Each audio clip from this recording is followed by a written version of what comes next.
Oi, gente, tudo bem com vocês? Então, hoje nós vamos resolver a prova da Federal que foi aplicada no processo seletivo para entrada em 2018 na universidade.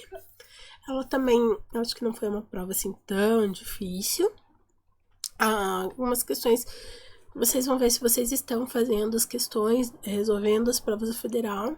Vocês vão ver sempre que eles cobram os assuntos que eles mais costumam cobrar referente a cada conteúdo. Né? Vocês já vão conseguir perceber isso fazendo umas 4, 5 provas, você já começa a ver mais ou menos o que eles gostam e quantas questões de cada tipo de conteúdo eles cobram, quais os conteúdos que eles cobram. Por exemplo, evolução geralmente são questões não muito difíceis de serem resolvidas, tem questões mais complexas. Genética costuma ser um pouco mais trabalhoso porque tem um heredograma, um cruzamento para você fazer, então é uma questão que demora um pouquinho mais para ser resolvida. Então, a gente tem vocês fazendo o que eu recomendo sempre, estudar bastante fazendo questões, resolvendo as questões das provas. Independente de qual universidade que você vai fazer, se vai fazer para federal ou outra universidade, estude bastante resolvendo questões. É a maneira mais fácil de você fazer. Primeiro, você tem uma noção se você está bem ou não no conteúdo, quais os conteúdos que você precisa rever melhor, quais você já está sabendo bem. Então, resolvendo as questões, não é só assistindo a aula ou só lendo material escrito que você vai perceber isso. E você vai pegando prática na resolução, prática, por exemplo, de se você prefere fazer anotação, se você prefere assinalar na prova as informações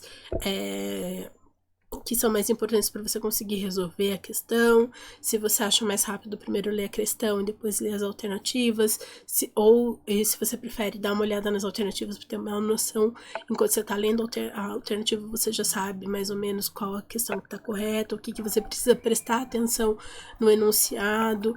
Então, é bastante importante irem resolvendo questões, certo?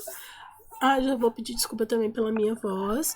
Eu ainda tô bastante gripada, já tô bem melhor. Peguei uma gripe muito forte, mas já tô bem melhor, só que a voz ainda tá um pouco ruim. Mas a gente vai tentar gravar, principalmente porque já tá cada dia mais perto da prova, né? E é bom a gente dar essa ajuda para vocês. Espero que essas resoluções de provas ajudem vocês. Bom, de qualquer maneira, vamos começar a primeira questão então. Questão 19 da prova. O metabolismo celular dos animais gera substâncias nitrogenadas que são eliminadas pelo processo de excreção. Acerca deste processo, considere as seguintes afirmativas. Então, o processo de excreção. O que a gente tem sobre a excreção? Os organismos, eles excretam ácido úrico, ureia e amônia. A amônia é o mais tóxico para o organismo e o ácido úrico é o menos tóxico. A amônia ela é bastante solúvel em água, o ácido úrico é o menos solúvel, a ureia é intermediária. E também a gente precisa saber quem excreta, qual tipo de excreta nitrogenada. Geralmente, a amônia, como ela é solúvel em água, então precisa de uma grande quantidade de água para ser eliminada no ambiente. E ela é bastante tóxica se ela ficar acumulada. Quem que provavelmente vai excretar amônia? Organismos aquáticos, faz sentido, correto? Já a ureia e o ácido úrico, faz sentido que organismos terrestres excretem esse tipo de substância nitrogenada, correto? Então, já façam esse tipo de analogia, para ajudar vocês a irem entendendo e gravando as informações. Eu coloquei aqui pra gente um quadrinho, deixa eu só mudar a câmera aqui, só para vocês relembrarem.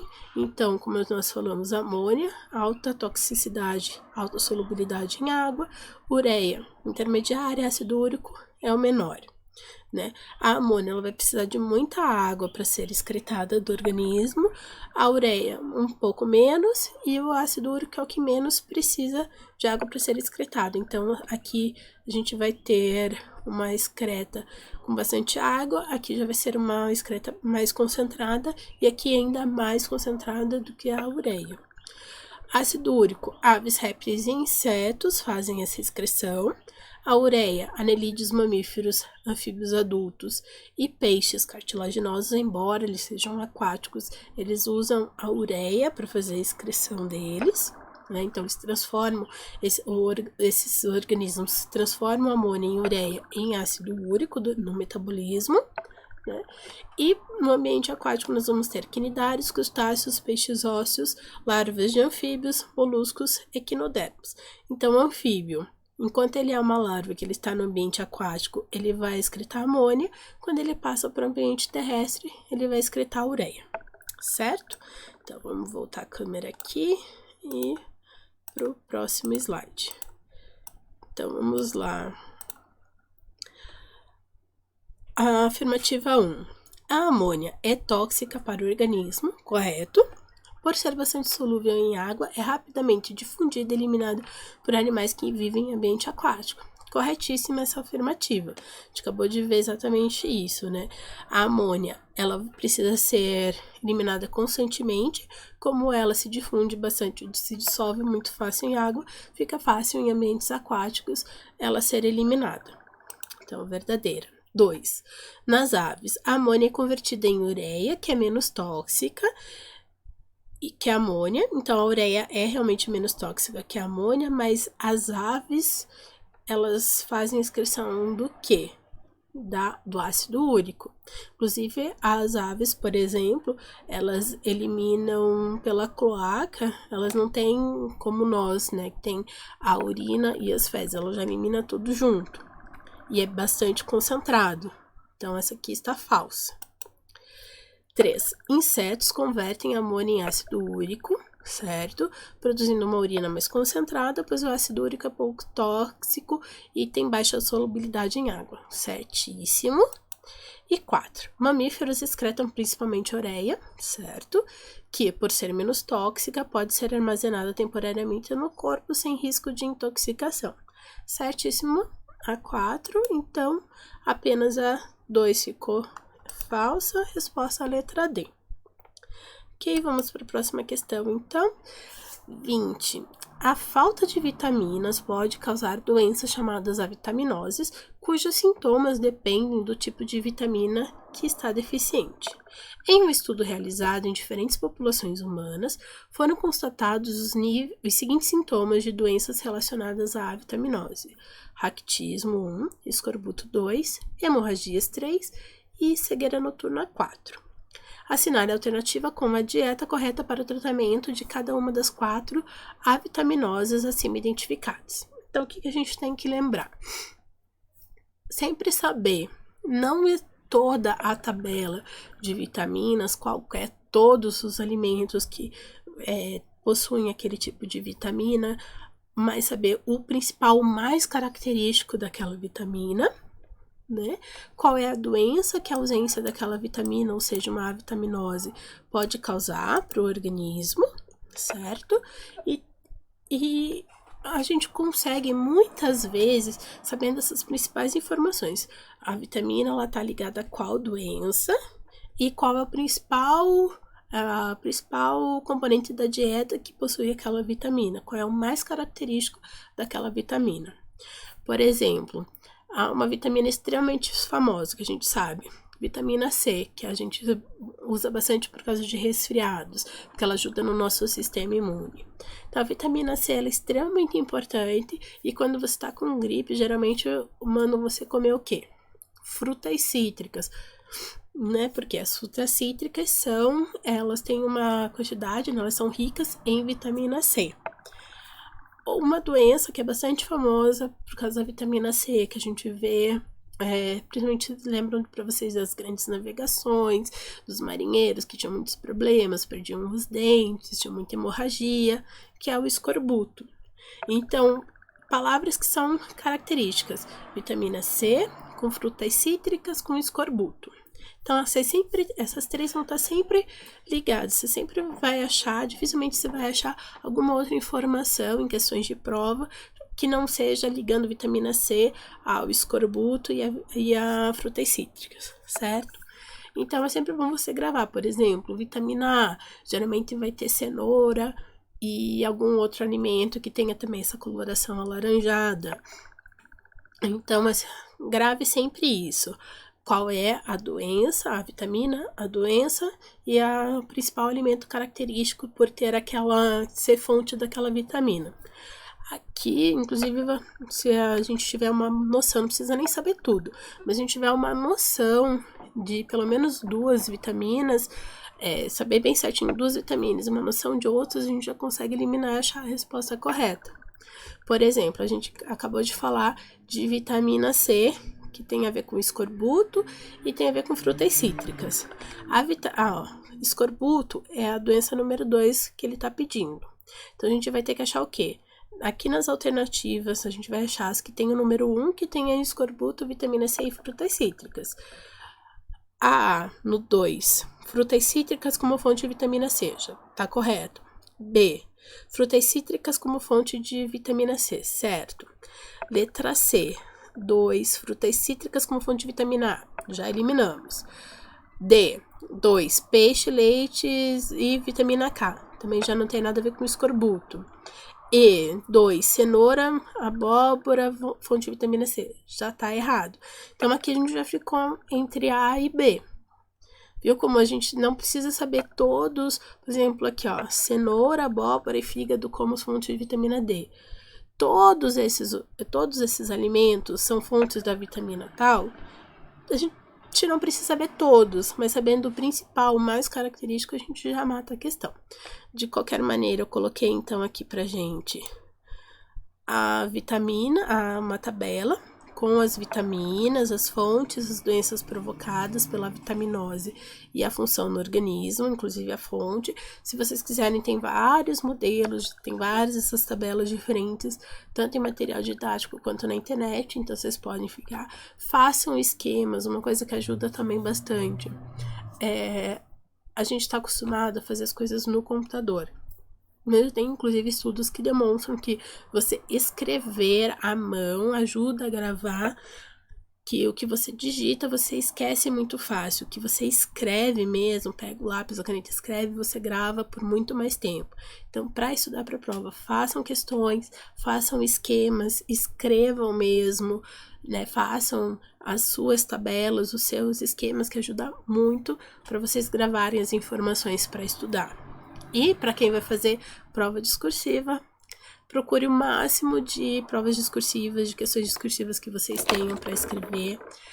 Gravem muito bem os termos. Eu sei, biologia tem muito termo, mas se você vai ter alguma prova específica de biologia, tem que saber os termos. Na resposta, você vai ter que colocar os termos adequados relativo ao que está sendo perguntado. E uma maneira de você decorar, aprender a escrever, fazer respostas mais completas possível, porque às vezes você tem uma questãozinha, uma coisinha que você esqueceu que daria nota máxima na resposta. Então, quanto mais completa a resposta, melhor, por mais que você acabe enchendo um pouco de linguiça, é melhor, porque tem mais chance de você colocar tudo que eles queriam na resposta, que eles estão querendo que tenha na resposta, do que você fazer respostas mais curtas e simples, que podem estar incompletas, certo? Só dicas aqui, nem tem a ver com a questão, mas que podem ajudar vocês nos estudos para o vestibular.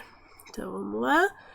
Aqui é só vocês darem uma relembrada nas vitaminas. Aqui eu coloquei o que estava relativo a cada doença, raquitismo e vitamina D, né? Que a gente inclusive fala que as crianças têm que tomar 15 minutos de sol, pelo menos, para ajudar a vitamina D, porque a vitamina D a gente não tem no organismo o precursor da vitamina, e com a luz solar é que vai formar realmente a vitamina D, que é um dos componentes para ajudar no crescimento, no desenvolvimento dos ossos no nosso organismo. Então, se você tem problema com vitamina D, você não tem o desenvolvimento completo dos ossos, que é o raquitismo, escorbuto, vitamina C, hemorragias, vitamina K, cegueira noturna, vitamina A, certo? E sabendo a doença, a vitamina, e a gente já tem. Aqui eu acabei esquecendo de colocar a principal fonte da vitamina, mas na tabela anterior vocês têm, certo? E considerando essas informações, a resposta começa. Lembra que a gente ficou entre a A e a B, juntando as demais informações, por exemplo, aqui, qual que é o raquitismo? Ó, o raquitismo seria o número 1. Número 1 aqui é fonte de vitamina D, raquitismo, fonte de vitamina D. Mas ó a diferença, cenoura, abóbora. Cenoura já seria mais vitamina A. Então aqui a gente já matava, que cenoura não é vitamina D, vitamina A, já matava a letra B, certo? Vamos então para a próxima questão. Aqui já é uma que normalmente eu acho que já é uma coisa mais difícil pra gente lembrar, que são os ciclos de vida. A gente estuda isso principalmente na parte de botânica, quando a gente vai ver o ciclo de vida dos vegetais. Então a gente vê quem é o esporófito, quem é o gametófito, quem que é o 2N, quem que é o N, quem que é o dominante, quem que fica pouco tempo, se desenvolve por pouco tempo, né? Então se a briófita, por exemplo, que é o diferentão dos vegetais. O gametófito é aquela parte que a gente costuma ver nos musgos, é o gametófito. Quando a gente vê que tem aquele cabinho mais fininho, uma pontinha, uma cápsulazinha na ponta, mais amarronzada, aquele é o gametófito. O esporófito, que ali vai formar os esporos que vão soltar no ambiente, mas o gametófito é o que fica dominante, ou seja, a maior parte da vida do organismo é gametófito, enquanto nos demais vegetais é o esporófito que é o dominante, que é o que prevalece a maior parte da vida. Então é bastante importante saber esses ciclos de vida. Eles são, na hora que, quando você está estudando, você já tem um monte de informação, é um pouco mais difícil de você gravar quem é quem. Façam esquemas, façam desenhinhos. Não precisa ser aqueles esquemas super lindos, maravilhosos, elaborados, com o desenho da flor pintadinho, mas façam esquemas que ajudem vocês a lembrar. Inclusive, se você desenha bastante esses esqueminhas, às vezes na hora da prova você não consegue lembrar direto, mas você consegue lembrar o esquema e você vai acompanhando aquele esquema que está gravado na tua cabeça e você consegue acertar uma questão, certo? Então vamos lá para ler a questão. Os ciclos de vida de organismos com reprodução sexuada têm características em comum, como a meiose e a fertilização. O que acontece entre esses dois eventos pode variar dependendo do tipo de ciclo de vida. Considerando os tipos de ciclo de vida dos seres com reprodução sexuada, é correto afirmar: a meiose zigótica, característica do ciclo de vida diplobionte, alternância de gerações, ocorre em plantas e algas multicelulares. Bom, a alternância de gerações, ela vai acontecer nos vegetais, né? E, principalmente, né, nos vegetais. E nos vegetais a gente tem meiose zigótica. O que seria essa meiose zigótica? Então, você tem ocorre uma meiose para formar o zigoto. Ou a gente tem uma meiose para formar os gametas, né? Então, meiose zigótica já tá bem estranho. E ali do ciclo de vida de alternância de gerações ocorrem plantas e algas multicelulares, que a gente talvez pudesse ficar em dúvida, mas aquele meiose zigótico tá bem estranho. No ciclo de vida haplobionte-aplonte, como em fungos, a meiose é gamética. Então, como é que ocorre nos fungos? Os fungos são haplobionte-aplonte, haplobionte-diplonte. Vocês lembram? Então, os fungos e os protistas, a maioria dos protistas são haplobionte-aplonte. Alguns protistas e os animais são haplobionte-diplonte, certo? E aonde que ocorre a meiose? Nos fungos. Vocês lembram? Então, vamos lá. Animais apresentam um ciclo de vida haplobionte-diplonte, eu acabei de falar, caracterizado por meiose gamética. Então, vamos lá. Animais. Onde que ocorre a meiose nos animais? A gente tem as células gaméticas e as células somáticas. As somáticas, a gente tem a divisão das células formadas por mitose. Para formar o gameta, o que a gente faz? Tem que dividir o 2N por N para o gameta, então é uma meiose gamética, essa aqui está correta. Em plantas, a meiose espórica produz gametas haploides. caracterizando o ciclo de vida aplobionte aplonte. O ciclo de vida das plantas é a alternância de gerações, correto? Então, aqui a gente já consegue eliminar. Meiose zigótica ocorre em animais que apresentam um ciclo de vida aplobionte diplonte. Meiose zigótica não ocorre em animais, lembra? Que a gente ocorre a meiose gamética. Então, realmente, a letra C é a única que está correta. Deixa eu ver. Aqui eu coloquei um quadrinho básico para vocês, só para vocês lembrarem. Então, como eu tinha falado, Bryophytes é o único que tem gametófito dominante, Pteridófitos, Gimnospermes, Angiospermes, o esporófito. Aqui também aplobionte, aponte, fungos e protistas, aplobionte, diplonte, animais e alguns protistas, como que são as células somáticas, o zigoto e a célula reprodutiva. Então, como que funciona aqui, ó? O zigoto, ele é 2N. As células somáticas são N. Nos animais, células somáticas 2N, zigoto é N. E as células reprodutivas, N. Aqui nas briófitas, gametófitas, nos vegetais, que é o diplobionte, alternância de gerações. Então, o gametófito de todos eles é N, o esporófito de todos eles 2N, e célula reprodutiva de todos eles N. Então, é importante saber essas informações. E como eu já falado, a letra C é a resposta correta, certo? Então, lembrando, revejam esses ciclos, é bem importante vocês terem uma boa noção desses ciclos, porque eles são complicadinhos.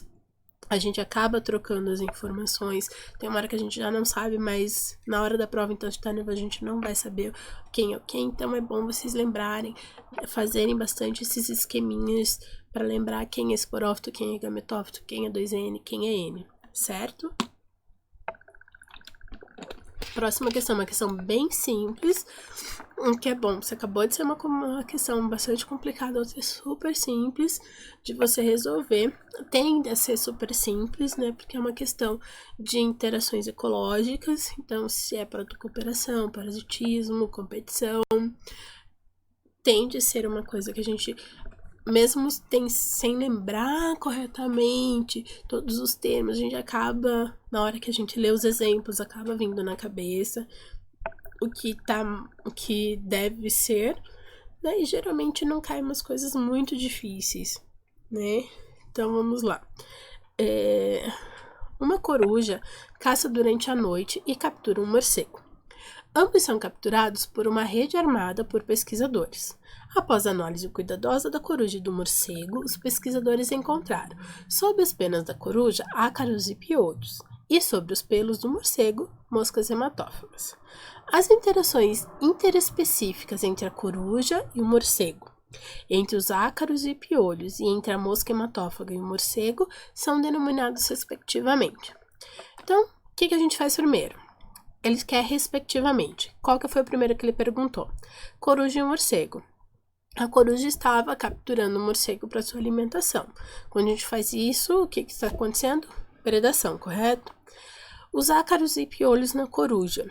Os ácaros e piolhos, eles estão parasitando a coruja. Só que eles estão parasitando um mesmo organismo, então eles estão competindo, correto? Já entre a mosca hematófaga e o morcego. A mosca, ela está parasitando o morcego, afinal, ela está consumindo o sangue do morcego, correto? Então, aqui eu fiz a anotação, né? Coruja e morcego, predação, ácaro e piolho, competição, mosca hematófaga e morcego. Parasitismo, resposta correta, a letra D, já que ele pediu respectivamente. Viu? Essa é bem rapidinha, bem mais simples do que a questão passada, por exemplo, dos ciclos de reprodução, ciclos de vida. 23. Essa de genética sempre é uma mais demoradinha para fazer questão, porque ou é um heredograma que você tem que montar, ou um heredograma que você vai ter que interpretar, ou é um cruzamento que você tem que fazer. E daí ele vai perguntar alguma proporção desse cruzamento, alguma coisa nesse sentido. Então, geralmente, é mais isso que deve cair nas provas. Desculpa, gente. Então, vamos ver essa questão. Em uma espécie de mamífero, A cor da pelagem é influenciada por 2 genes não ligados. Animais azão-azão ou azão-azinho são marrons ou pretos, dependendo do genótipo do segundo gene. Animais com genótipo azinho-azinho são albinos, pois toda a produção de pigmentos está bloqueada, independentemente do genótipo do segundo gene. No segundo gene, o alelo Bzão, preto, é dominante com relação ao alelo Bzinho marrom. Um cruzamento entre animais azão-azinho, Bzão-Bzinho irá gerar a seguinte proporção de prole quanto à cor da pelagem. Então, o que a gente tem que fazer aqui? Primeiro, a gente vai pegar quem é quem nos genes. Então, o azão-azinho pode ser tanto marrom quanto preto, porque depende do B. Azinho-azinho vai ser albino independente do B. Bzão é preto e é dominante do Bzinho, que é marrom. Então, a gente já sabe quem é quem. É bom sempre a gente já deixar anotado no cantinho da prova, pra gente não esquecer isso. E ele tá pedindo para fazer um cruzamento entre 2 parentais, que são azão-azinho, Bzão-Bzinho. Então, o que a gente vai fazer? A gente vai separar os gametas, e como tanto a mãe como o pai têm os mesmos genes, né, os mesmos alelos, a gente vai separar os gametas uma vez, colocar para cada um deles e fazer os cruzamentos para ver as proporções. Então, ela é mais trabalhosinha, mas também não é tão difícil assim. Então, aqui eu fiz os parentais, quem são os gametas, como os parentais são iguais, os gametas deles vão ser iguais, certo? Lembra de como a gente faz? Então, a gente pega os alelos A de um pai com os alelos B do outro, depois os alelos B desse com os alelos A desse, e vai formar isso, certo? Azão, Bzão, azão, Bzinho, azinho, Bzão, azinho, Bzinho. São os gametas que a gente vai ter, a gente monta no quadro para fazer o cruzamento. E aqui, o que a gente tinha comentado, Bzão, Bzinho preto, Bzinho marrom. Azão, marrom ou preto, azinho albino. Aqui a gente faz o cruzamento, então, azão, Bzão, azão, Bzinho, e faz todos os cruzamentos, certo? Então, aqui a gente tem a tabela já preenchida com os cruzamentos. Eu já fiz mais ou menos, então, os que tem azinho, são esses 4, eles vão ser albinos, porque a gente sabe que azinho, independente do que tem de B, vai ser albino. Nos outros, se tiver Bzão, vai ser preto. Então, tudo que tem Bzão, eu coloquei numa cor mais escura, não chegou a ser preto, mas uma cor mais escura. Tudo que for só Bzinho, mas não for marrom, certo? Então, a gente tem 4 dos 16 que são albinos, 3 dos 16 que são marrons e 9 dos 16 que são pretos, certo? Então, e era isso que eles queriam, 9 pretos, 3 marrons e 4 albinos, viu? Ela é trabalhosa, mas ela não chega a ser muito difícil.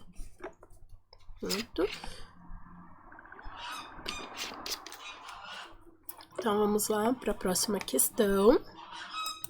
24. Bomba de sódio e potássio. Então, aqui é só a pergunta o que é pra gente dizer quais são as alternativas, as afirmativas que são certas e erradas com relação à bomba de sódio e potássio. Deixa eu só ver aqui, eu coloquei um esqueminha pra gente lembrar, né? Então, a bomba de sódio e potássio, o que ela é? Uma proteína transmembrana com atividade enzimática.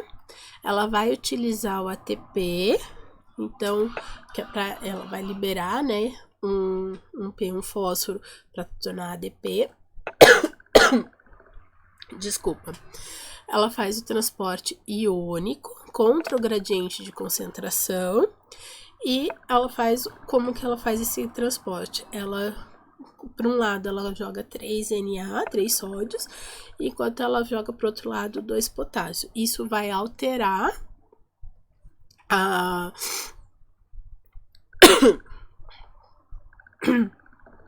gente, desculpa. Ela vai alterar o potencial das duas partes, da parte de fora e da parte de dentro, né? Então, a intracelular e a extracelular que tem, né, o potencial. Então, vai alterar, fazendo esse transporte que é ativo e com gasto de energia. Isso vai fazer, por exemplo, que a gente consiga fazer a transmissão de informações nos neurônios. Lembram disso? Então, é extremamente importante vocês lembrarem essas questõezinhas aqui. Deixa eu só ver se aqui eu já coloquei. Não. Então, vamos lá. Relembrando um pouquinho, né, bastante complicadinho, também é uma coisa que a gente às vezes troca algumas informações, então façam desenhos, façam esqueminhas, pode ser super simples o esquema, você tem que entender, certo? Não, para você entender, para você aprender. Não precisa ser bonito, não precisa...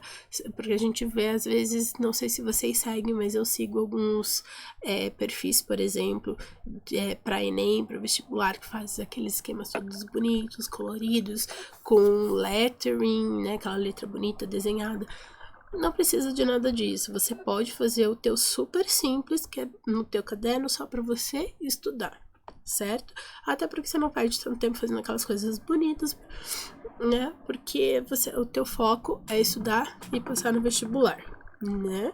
Então não precisa ser tão bonitinho assim, mas até esses perfis são legais de vocês irem, porque tem várias dicas, tem vários esquemas, às vezes você não consegue montar um esquema daquela informação ou daquele tipo de conteúdo, por exemplo, de história, de geografia, ou de matemática, tem bastante esqueminhas que eles vão montando, às vezes você tem ideias para montar. O de vocês é bastante legal também, dá uma olhada nesses perfis. Se eu lembrar, eu coloco alguns dos que eu sigo na descrição. Mas vamos lá, voltar para nossa bomba de sódio e potássio. 1. É caracterizada pelo transporte de íons potássio de um meio onde se encontram em menor concentração para outro onde estão em maior concentração. Então, a gente faz o transporte dos íons de sódio e de potássio, certo? E a gente está indo contra o gradiente de concentração deles. Lembram disso? Então, tá certo. 2. É uma forma de transporte passivo. É uma forma de transporte passivo, a gente viu que utiliza o ADP, certo? Então, precisa de energia para fazer esse transporte. Então, já não é passivo, né? E outra, a gente está indo contra o gradiente de concentração. O transporte passivo, ele não vai contra o gradiente de concentração, certo? Então, aqui já tá fácil. Aí já tá falso. 3. Está relacionada a processos de contração muscular e condução dos impulsos nervosos. Então, dos impulsos nervosos eu acabei de conversar com vocês, mas está relacionado ao processo de contração muscular. Vocês lembram como que é o processo de contração muscular? Então, tá, isso mesmo. A gente tem também essa questão da alteração da concentração dos íons para fazer a contração muscular. Contração muscular também é uma coisa bastante legal de vocês estudarem para a prova. Os músculos, quem está relativo com quem é o músculo estriado, a actina e miosina, é bom vocês darem uma olhada nisso também. 4. É fundamental para manter a concentração de potássio no meio intracelular mais baixa do que no meio extracelular. A bomba de sódio e potássio, ela é fundamental para isso?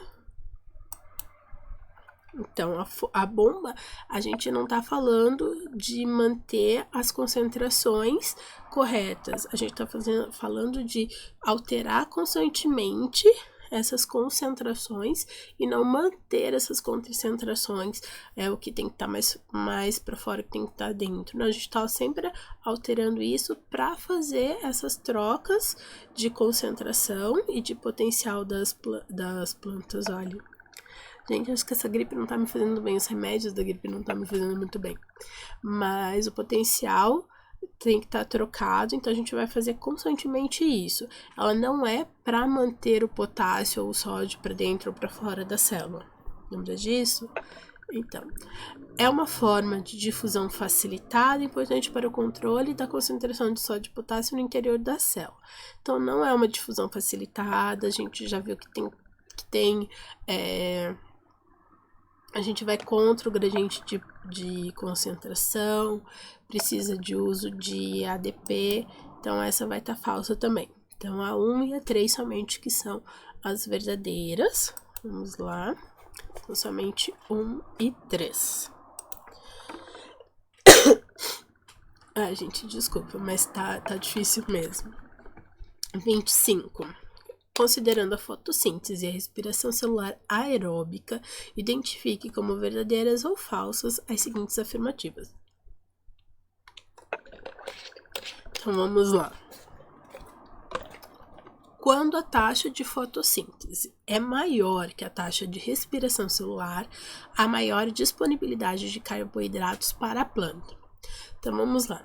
A planta, ela vai fazer fotossíntese para a produção de carboidratos, certo? Mas a planta também faz respiração celular, e na respiração celular, ela está usando...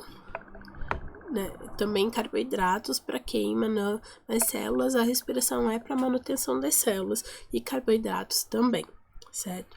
Agora, se eu tenho uma taxa de fotossíntese superior à de respiração, então quer dizer que eu estou produzindo bastante carboidrato, muito mais do que eu estou usando nas minhas células, certo? Então, vai ter sim uma maior disponibilidade de carboidratos na planta. Verdadeiro, então. Em plantas, a taxa de fotossíntese é sempre superior à taxa de respiração celular aeróbica? Então, a planta ela vai fazer fotossíntese quando? Quando tiver luz solar. Ela vai fazer respiração celular quando? O tempo todo. Então, a taxa de fotossíntese não é sempre superior à de respiração.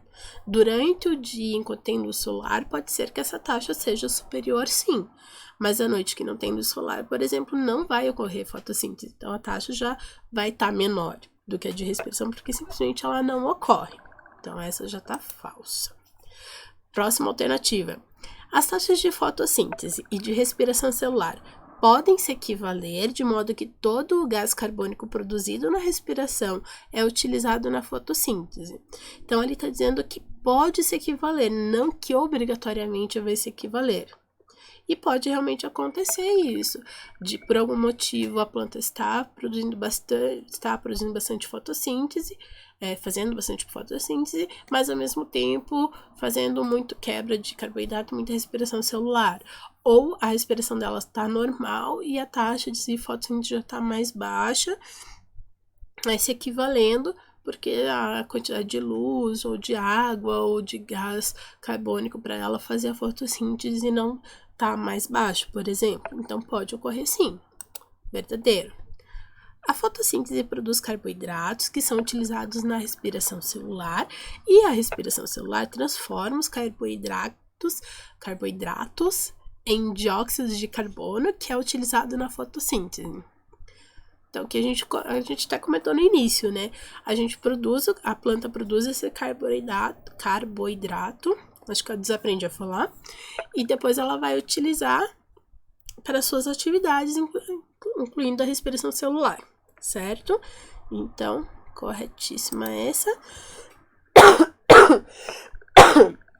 Gente, desculpa mesmo, só que eu não vou ter tempo de editar o vídeo, ficar cortando essas partes, vai assim mesmo, desculpa mesmo.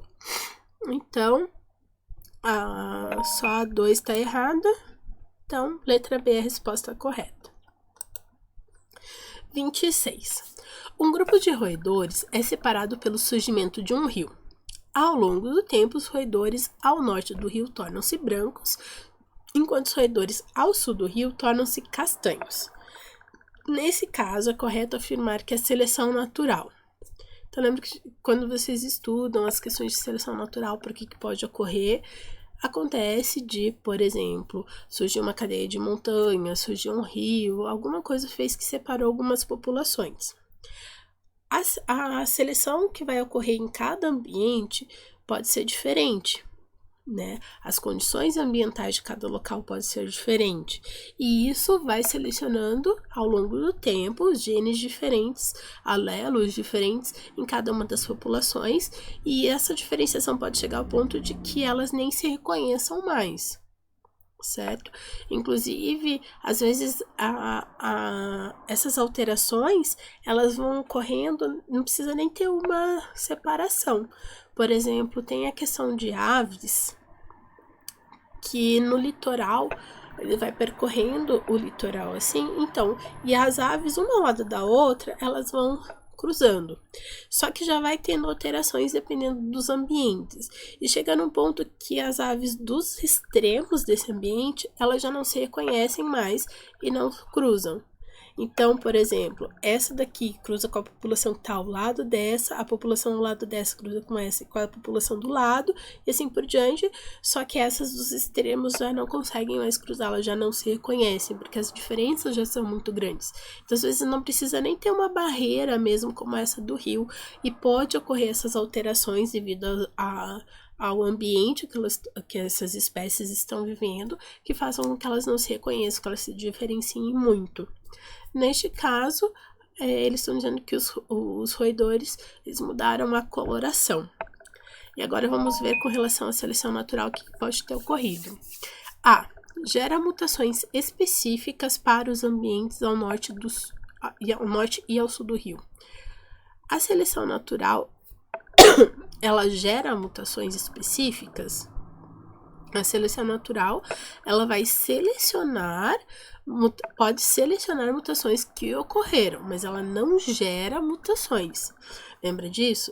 Que as mutações vão ocorrer ao acaso e o ambiente vai selecionar aquelas mutações que para aquele animal permite que ele sobreviva e se reproduza mais naquele ambiente. Ela não gera, tanto que tem mutações que ocorrem e que vão prejudicar tanto o animal que ele nem sobrevive, outras mutações não fazem nada, então não vai ter nenhuma diferença, e algumas mutações podem ser benéficas para aquele ambiente. Mas a seleção ela vai selecionar, ela não vai gerar mutações. Lembra disso? B. Promove a competição entre roedores brancos e castanhos. A seleção natural vai promover necessariamente a competição entre esses organismos? Meio estranho. Aumenta a probabilidade de sobrevivência apenas dos roedores brancos. Bom, a gente não sabe no ambiente o que está acontecendo. A gente sabe que em um local, no caso no sul, os que são castanhos sobrevivem melhor do que os que são brancos. Já ao norte, o contrário.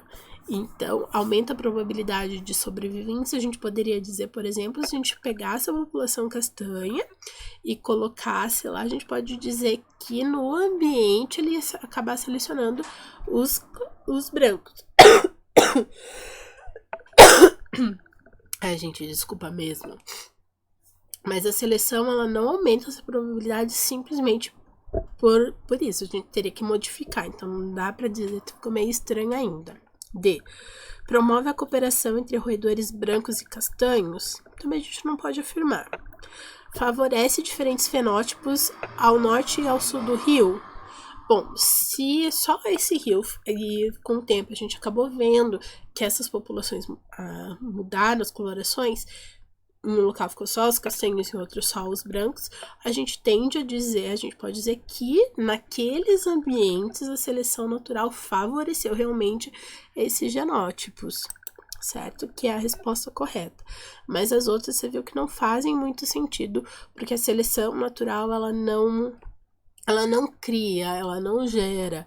Aqui, por exemplo, aumenta a probabilidade de sobrevivência, ela pode até fazer isso, mas a gente teria que tirar uma população de um lugar e colocar no outro, porque ela já selecionou aquela população para aquele ambiente, certo? Então, ela tem essa probabilidade, mas não da maneira como está na questão, na alternativa ali.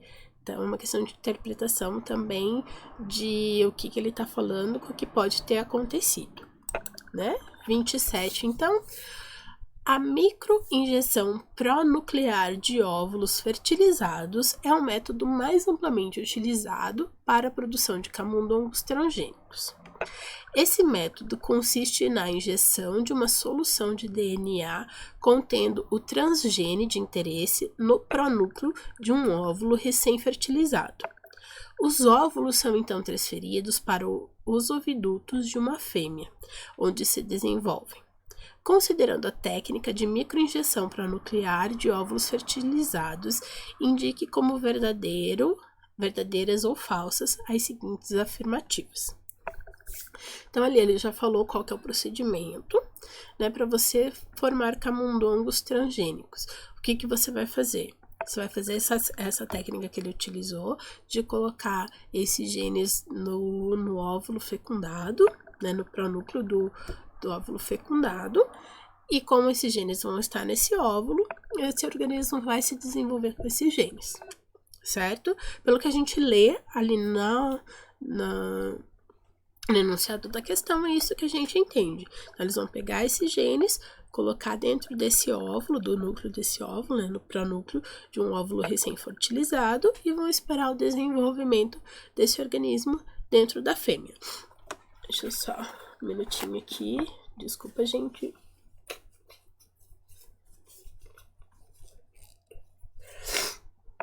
Isso que a gente consegue entender. Aí agora a gente vai voltar com todas aquelas coisas que a gente sabe de genética, de embriologia, para responder a questão. Primeira afirmativa. O transgene será expresso nas células somáticas e germinativas dos indivíduos transgênicos. Vamos pensar, a gente colocou esse transgene em qual local? A gente colocou no óvulo. A partir do momento que a gente colocou nesse pronúcleo do óvulo, significa que todas as células que a gente vai produzir a partir desse pronúcleo vão ter esse gene, correto? Então, ele vai estar nas células somáticas e germinativas desses organismos? O que vocês acham? Então, lembra, tudo que tiver no nosso gameta, todos os genes que tiverem, sendo naturais ou um transgênio, se tiver no gameta ou no óvulo fecundado, então na primeira célula, significa que aquela célula vai se dividir para formar todas as outras do organismo, correto? Se esse transgene está nessa primeira célula, então todas as demais células do organismo vão ter esse gene, né? Então, por isso que está verdadeira. A expressão do transgene ocorrerá pela tradução do RNA mensageiro sintetizado a partir dos transgene. Como é que a gente vai fazer para aparecer a nossa proteína, ou a representação do que aquele gene, daquele código genético? A gente vai ter que passar por todo aquele processo do DNA que vai formar o RNA, que vai copiar, daí vai ser transcrito e traduzido, certo? Então, é uma coisa também que a gente tem que lembrar toda essa sequência de como que faz, se tá nos introns, nos exons, o que vai usar, quem que é o mensageiro, quem que é o transportador. Então, é bom vocês ficarem bem atentos a essas questões na parte de genética também. Então, o transgênero ele vai ocorrer a tradução, né? Então, e lembra, a tradução ela vai ocorrer fora do núcleo, lembram disso, né? Então, vai chegar o RNA, ele vai ser vai ser traduzido, então lembra que tem o ribossomo, daí o RNA transportador traz para ir juntando, formando aquela sequência que vai formar a proteína, ou que vai sair daquela substância que tem que ser produzida com aquele pedaço do gene que foi ali traduzido. Então, o RNA mensageiro é o que vai ter a mensagem que veio do núcleo, ou seja, o que a gente quer produzir, a receitinha do que a gente quer produzir. Então, por isso que está verdadeiro aqui. O transgene será transmitido para a descendência do camundongo transgênico de forma mendeliana. Bom, se o gene ele está nas células germinativas, ele vai ser transmitido, certo? Né? E a parte de fecundação, dos alelos, toda aquela parte que a gente viu, é uma questão de genética mendeliana, correto? Então, vai ser de forma mendeliana essa passagem e transmissão de informações que a gente tem. O camundongo transgênico produzirá descendentes com o código genético modificado. Bom, então, aqui o que está dizendo que está falso? Porque o código genético modificado, que eles entendem que não é o código genético que foi modificado lá no início, mas o camundongo transgênico, se ele está transmitindo esse transgene para as células germinativas, o gameta dele vai ter esse transgene, certo? Então, os filhotes dele, a descendência dele, a prole dele, vai ter esse transgene. Então, já não vai ser mais modificado. O modificado vai ser, no caso, vai ser igual ao do pai, certo? Aqui eles, no caso, eles entenderam essa descendência. Eu achei essa questão um pouco confusa nisso, porque o camundongo transgênico, quando você lê produzirá descendentes com código genético modificado.